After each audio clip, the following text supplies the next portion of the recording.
next time in Moscow. Oh, that's an interesting one. I don't know. I'll get a little heat on that one, but I could see it possibly happening. Vladimir Putin and Donald Trump finally meet for the final discussion. Putin and Trump sitting across each other on the table in intense discussion after years, after threat, statements, and flurry activity around the world. So many things has happened. So many people has asked so many questions. And now, after all those stations, Putin finally agreed to meet Trump. So I'm going in to speak to Vladimir Putin. And I'm going to be telling him, you got to end this war. You got to end it. And he wasn't going to mess with me. This war would have never happened. Many people ask many questions. Did Mr. Putin giving in due to current pressure? Or is he playing a strategy beyond understanding? Stay tuned. We are going to find out.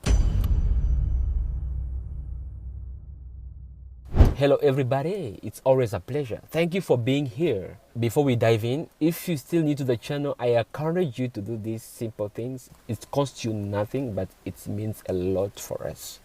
Just like the video, subscribe, share. Done? Okay, thank you so much. Let's move on. It's the first time over the 4 years that Vladimir Putin and Trump meet face to face. Donald Trump informed several European leaders, including British Prime Minister Keir Starmer, Finnish President Alexander Stubb, German Chancellor Friedrich Merz, NATO Secretary General Mark Rutte. Trump warned his European counterpart that he was going to meet Putin, even though it had previously been agreed that they will no longer meet.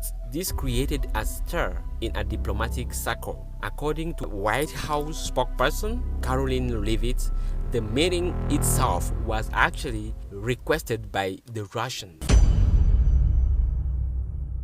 The question is, why is this meeting happening now?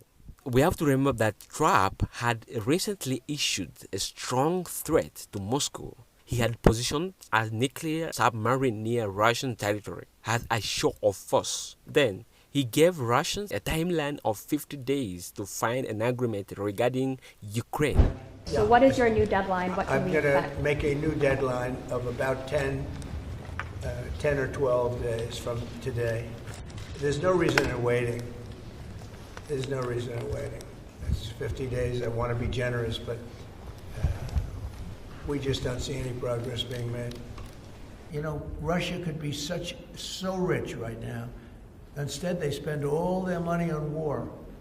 They spend everything on war and killing people, and it doesn't make sense to me. I thought he would want to end this thing quickly. I really felt it was going to end, but every time I think it's going to end, he kills people. So I'm going in to speak to Vladimir Putin, and I'm going to be telling him, you got to end this war. You got to end it. And he wasn't going to mess with me. This war would have never happened. So the question remains, why is Putin agreeing to meet now? It's because he is under pressure of sanction. It's because of the presence of American nuclear submarines so close to Russia, or it's a deeper, more strategic reason. We know that European has remained very harsh with Putin. European leaders have been critical. Perhaps this calculated move to show that he opened discussions without precondition. Perhaps it is a way to improve his international image, to appear less aggressive and more willingly to negotiate. Today's agreements will be the starting point, not only for the solution of the Ukrainian issue, but also will help us bring back business-like and pragmatic relations between Russia and the US. And in the end, I would like to add one more thing. I'd like to remind you that in 2022, during the last contact with the previous administration, I tried to convince my previous American colleague that the situation should not be brought to the point of no return when it would come to hostilities. And I said it quite directly back then that it's a big mistake. Today, when President Trump is saying that if he was the president back then, there will be no war. And I'm quite sure that it would indeed be so. I can confirm that. I think that overall, me and President Trump have built a very good, businesslike and trustworthy contact. And I have every reason to believe that moving down this path, we can come, and the sooner the better, to the end of the conflict in Ukraine. Thank you. Thank you. And I will say that I believe we had a very productive meeting. There were many, many points that we agreed on, most of them, I would say, a couple of big ones that we haven't quite gotten there, but we've made some headway.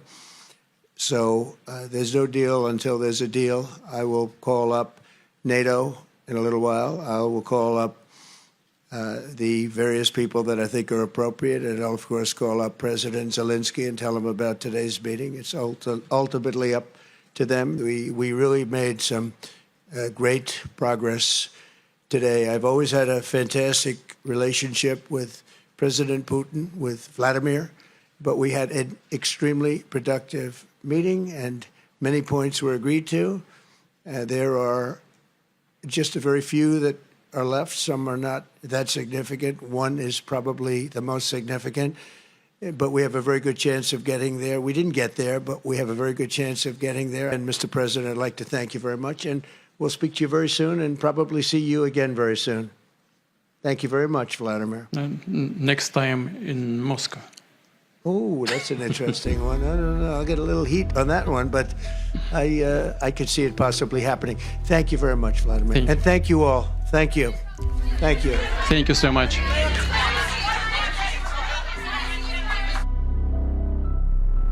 We are all watching closely. Is this move born out of necessity or a masterclass in the geopolitical strategy? Please share a thought in the comment. What do you think?